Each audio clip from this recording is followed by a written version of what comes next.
pengungsi masih bertahan dengan tenda ataupun perlengkapan yang dibawanya dari rumah mereka. Bantuan, terutama bahan makanan, terlambat datang. Banjir dihadang warga yang memprotes bantuan yang dianggap tidak disalurkan secara merata. Ratusan warga korban gempa bumi dengan mobil yang membawa bantuan logistik. Indonesia merupakan salah satu laboratorium bencana di dunia. Berbagai bencana terjadi di Indonesia setiap tahunnya, baik itu bencana geologi semisal gempa bumi dan tsunami, maupun bencana hidrometeorologi semisal banjir, siklon tropis, dan tanah longsor. Namun sayang, gelar laboratorium bencana tidak menjadikan Indonesia terdepan dalam hal penanggulangan bencananya.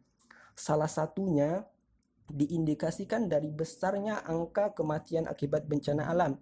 Misal, pada tahun 2018 yang merupakan tahun bencana, ada 4.814 orang yang meninggal atau hilang akibat bencana alam. Angka ini masih tergolong tinggi dibandingkan bencana yang sama di negara lain dengan magnitudo yang sama.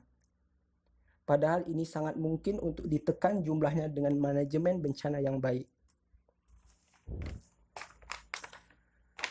Berbicara soal manajemen bencana, tentunya tidak terlepas dari yang namanya siklus manajemen bencana yang terdiri atas beberapa tahapan. Satu tahap terpenting dan tersulit adalah masa tanggap darurat atau respons, yang merupakan tahap pertama setelah bencana terjadi. Menurut UUD nomor 24 tahun 2027 tentang penanggulangan bencana, berbagai aktivitas yang tergolong masa tanggap darurat diantaranya adalah penyelamatan korban, pemenuhan kebutuhan dasar, serta perlindungan dan pengurusan pengungsian. Namun sayang, kenyataan yang ada menunjukkan masa tanggap darurat di Indonesia masih jauh dari kata ideal. Berbagai narasi semisal bantuan terlambat datang, berbagai cerita buruk semisal bantuan yang datang tidak sesuai secara jenis maupun jumlah, permasalahan birokrasi, serta distribusi bantuan yang tidak merata. Hal ini juga diperkuat dari data BNPB tahun 2018 yang menyatakan bahwa masa tanggap darurat di Indonesia masih tergolong lama. Sebut saja gempa dan tsunami Aceh 2004. Dibutuhkan 3 bulan untuk melaksanakan masa tanggap darurat, di mana dari liputan 6.com 2005 menyebutkan 2.500 pengungsi korban tsunami kekurangan logistik.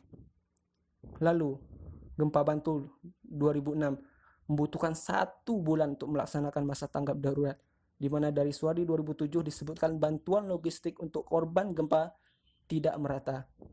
Lalu, gempa Lombok 2018 membutuhkan 28 hari untuk melaksanakan masa tanggap darurat. Disebutkan dari Tempo 2018 bahwa bantuan logistik tidak merata karena kurang koordinasi. Berbagai kenyataan di atas tentunya menjadi kabar buruk bahwa realisasi pembukaan UUD 1945 bahwa pemerintah negara Indonesia yang melindungi segenap bangsa Indonesia dan seluruh tumpah darah Indonesia belum terrealisasi sebagaimana mestinya. Berdasarkan permasalahan tersebut, kami menawarkan sebuah solusi yang dinamakan VGII dengan mengedepankan integrasi sumber data dan kemudahan koordinasi dalam mendukung manajemen tanggap darurat yang ideal. Sistem ini dibangun atas integrasi dari berbagai sumber data. Ada 3 sisi sumber data. Yang pertama, data yang berada di luar angkasa, termasuk di dalamnya citra sebelum dan sesudah bencana, maupun juga kondisi cuaca. Lalu di sisi kedua yaitu data yang bersumber dari media, baik itu media sosial berupa data crowd, lalu data radio berupa frekuensi bencana, maupun data lain semisal data geotagging. Lalu yang ketiga, data yang berada di permukaan bumi, yang itu bisa didapat dari berbagai instansi di Indonesia, semisal data penggunaan lahan, data sebaran populasi, data sebaran bangunan, maupun data yang dikumpulkan langsung oleh relawan spasial guna mendukung validasi dan pemenuhan data yang akurat terkait bencana. Data ini dielaborasikan dalam suatu sistem informasi yang mendukung respon masa tanggap darurat di Indonesia. Yang mana data-data tersebut bisa dibagi menjadi 2 bagian. Data yang pertama, data yang sudah berada di database VGII yang merupakan data awal yang mendukung pengambilan keputusan awal terkait lokasi bencana, serta data yang kedua yaitu data yang bersumber saat bencana terjadi yang bersumber dari relawan spasial maupun big data yang didapat dari media sosial. Nah, VJI beroperasi dengan dua cara. Cara pertama, instansi pemerintah mengaktifkan sistem. Saat bencana terjadi, pemerintah dapat mengaktifkan sistem tersebut. Nah, sistem akan memproses dengan cara meminta data dari server, dan lalu melakukan pemrosesan spasial secara superimpose atau overlaying. Nah, lalu sistem akan menampilkan informasi yang diperoleh. Nah, cara kedua adalah Big Data akan memicu sistem untuk memberikan peringatan kepada instansi pemerintah bahwa telah terjadi bencana di suatu wilayah. Lalu pemerintah juga dapat meneruskan peringatan tersebut untuk mengaktifkan sistem, dan selanjutnya sistem akan memberikan informasi yang diperlukan. Nah, selanjutnya ada tahap lanjutan, yaitu di mana kita terjunkan relawan spasial atau agen di lapangan untuk mengkaji data dan memvalidasi data.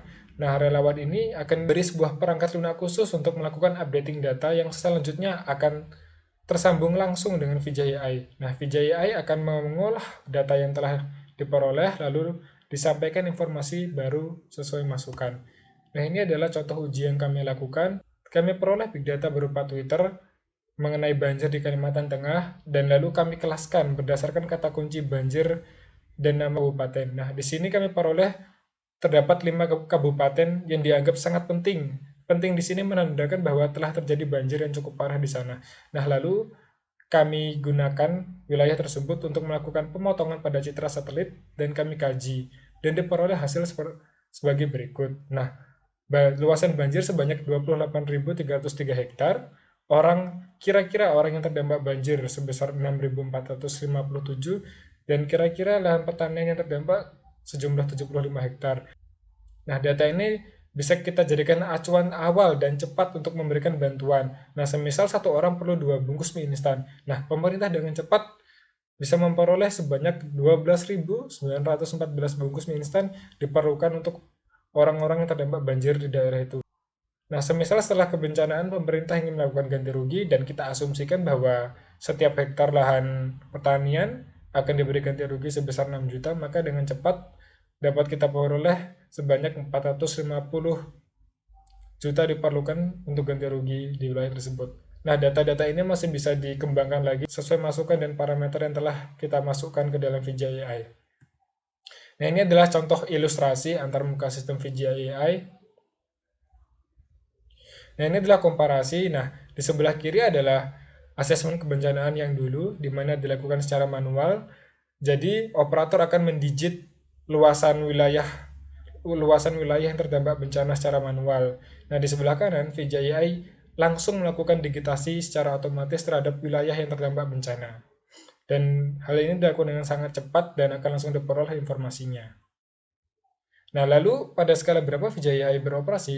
VJI pada awalnya kami desain untuk bencana prioritas nasional yang cakupan wilayahnya terjadi sangat luas, tapi sistem ini dapat beroperasi pada skala berapapun sesuai masukan data yang diperoleh. Lalu siapa yang mengoperasikan? Sistem ini ditujukan untuk BNPB, lalu bagaimana dengan visibilitasnya atau realisasinya? Nah, sistem ini sangat mungkin direalisasikan. Sumber data satelit di luar sana tersedia sangat banyak dan bahkan gratis. Lalu, pengumpulan data melalui sosial media juga bukanlah hal baru, dan data historis di Indonesia mengenai kondisi di lapangan sangatlah banyak. Ini adalah beberapa contoh dari beberapa agensi, organisasi, dan yang lain-lain yang menyediakan API citra satelit nikah secara gratis. Nah, di sini terdapat di sebelah kiri layar. Nah, di sebelah kanan layar adalah salah satu contoh pengumpulan big data. Nah, kita tahu bahwa terdapat peta bencana, dan jika ini kita melakukan hal yang sama, kita dapat memanfaatkan API yang disediakan oleh Twitter. Terima kasih.